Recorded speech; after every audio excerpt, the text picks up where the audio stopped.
On a single night in 1966, gunshots ended civilian rule, and Nigeria would never be the same again.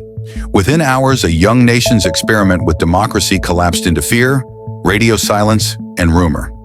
Who decided that this night was the answer to Nigeria's problems?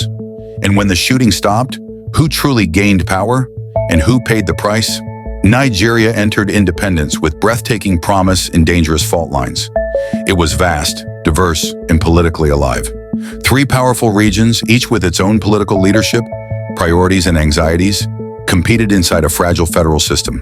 Elections were intense, alliances brittle, and trust thin. On paper, the Constitution promised balance. In practice, every contest felt existential. What did ordinary Nigerians feel in the years after independence? Pride, yes, but also frustration. Allegations of corruption dogged politicians, census disputes inflamed tempers, court challenges dragged on, street protests turned violent in places. Each crisis left scars, and each scar hardened suspicion. Could a young democracy survive constant emergency? Or was the system already cracking under its own weight? By the mid-1960s, political competition had sharpened into something darker. Victories were questioned, defeats were seen as theft, newspapers took sides, radio broadcasts carried coded accusations. Leaders warned of chaos if their people lost. And beneath the noise, a quieter institution was watching. The military, young, disciplined, and increasingly convinced that civilians were failing the nation. Here is the first open question. When officers began to talk about intervention, were they motivated by patriotism, ambition, or fear of collapse? Accounts differ. Some insist the talk was about saving lives and restoring order. Others argue it was about power, pure and simple. The public record confirms the tension, but not the intent. Another question hangs in the air. Why did the pressure feel unbearable by January 1966? The answer lies not in one event, but in accumulation. Every disputed election, every street clash, every whispered warning that, if this continues, there will be blood. When politics becomes a zero-sum game, what options remain? As the year turned, Nigeria did not know it was standing on the edge of a night that would rewrite its future. But the fuse had already been lit. Who struck the match, and why did it burn so fast? The answers begin with the hours just before dawn, when the radios went quiet and the streets filled with fear. When the shooting finally started, why were some targets hit immediately, while others were left untouched? The night did not announce itself with a single explosion. It arrived in fragments. Gunfire here, a blocked road there, a sudden knock at a door.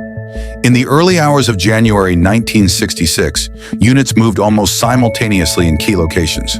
Communications faltered. Rumors raced faster than facts. Was this a mutiny, a coup, or something smaller spiraling out of control? Who was in charge as the first shots rang out? That question still divides accounts. What is confirmed is the speed. Political leaders were targeted in rapid succession. Some were killed, others narrowly escaped. In several cities, soldiers appeared at government buildings before anyone could issue clear orders. How could a civilian government collapse so quickly? Radio silence became its own weapon. Nigerians woke to uncertainty. No official statement, no clear authority. In some places, soldiers reassured civilians that order would be maintained. In others, fear ruled. Families huddled indoors, markets closed. People listened for footsteps and waited for news that did not come.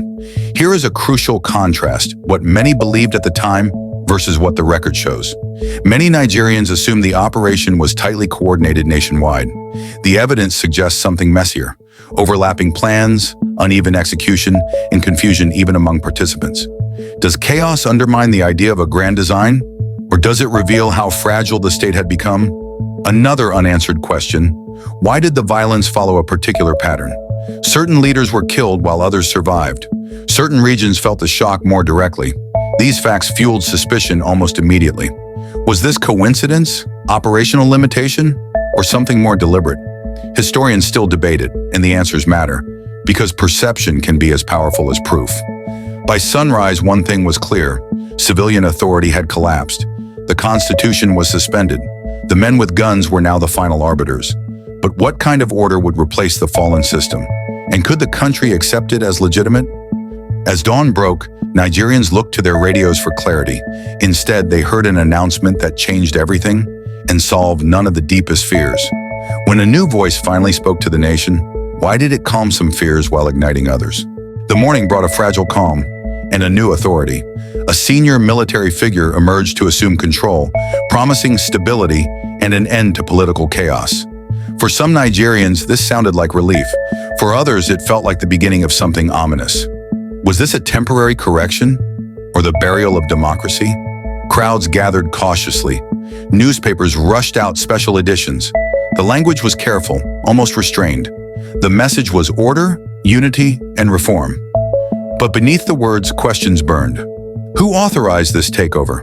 On what legal basis could soldiers rule? And how long would temporary really mean? Here is a payoff to an earlier mystery. The uneven pattern of the night's violence now shaped the reaction to the new regime. Even without official explanations, many people drew conclusions. Suspicion spread that the coup favored some interests over others. Whether those conclusions were fair or not, they mattered. Trust began to fracture along dangerous lines. Public reaction varied sharply. In some areas, people welcomed the end of bitter political conflict. In others, grief and anger dominated. Funerals became political events. Whispered accusations hardened into belief. Could a government born in blood ever unite a wounded nation? Another open loop tightens here. Did the new rulers understand how deep the fear ran? Publicly, they emphasized national unity. Privately, according to later testimony, there was alarm at how quickly suspicion was spreading. The military had seized power, but could it control the consequences of that seizure? What many expected, a swift return to civilian rule, did not happen. Decrees replaced debate. Military logic replaced compromise. Each decision, meant to stabilize, carried unintended effects. The line between reform and domination blurred. By the end of that first day, Nigeria had crossed a point of no return. Democracy was gone, replaced by a promise. But promises are fragile things. Would this one hold, or would it trigger an even greater shock? If the first coup shattered trust, what would happen when that distrust turned inward, against the military itself? The months that followed proved that January was not an ending. It was a beginning. Inside the armed forces, resentment brewed. Officers questioned promotions, postings, and motives. Rumors spread that justice had been selective. If the first intervention was meant to save the nation, why did it feel like it had deepened every fear? This is where cause and effect collide. The confirmed fact is escalation. Distrust hardened into plotting. Competing narratives formed within the ranks. One side argued that the earlier takeover had to be corrected. Another warned that further action would destroy the country. Who decides what correction means when guns are already in charge? What people hoped for versus what unfolded could not be more stark. Many civilians wanted closure and reconciliation. Instead, they watched tension rise. Each arrest, each rumor of favoritism, each unexplained decision became evidence in a growing case for revenge.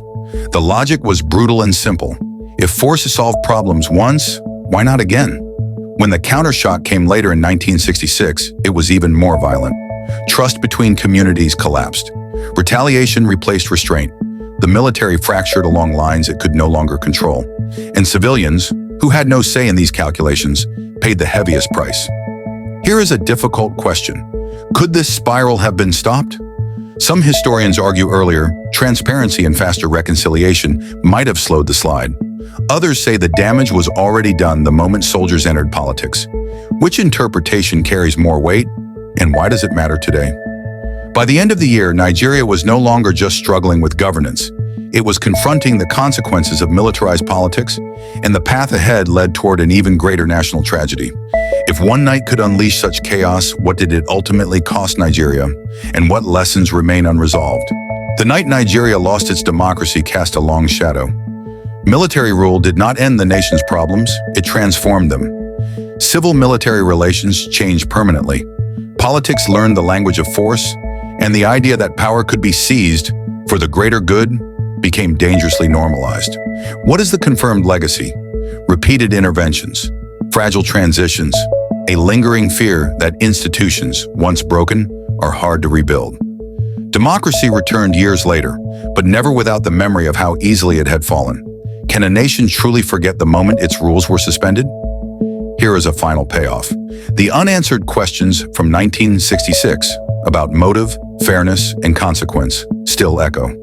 Not because the past must be relitigated, but because the patterns repeat. When trust erodes, when elections are doubted, when leaders demonize opponents, the fuse shortens again. Do we recognize the warning signs when they appear? For ordinary Nigerians, the cost was measured in disrupted lives, lost loved ones, and a future shaped by decisions made in the dark. Their stories remind us that coups are not abstract events. They are human disasters with generational impact. So what is the lesson of that night? Perhaps it is this: democracy is not just about voting, it is about restraint, patience, and trust in imperfect systems. When those collapse, the alternative is rarely control. More often, it is chaos. As we look back, one final question remains, haunting and unresolved. If Nigeria could lose its democracy in a single night, what must be done to ensure it is never lost so easily again?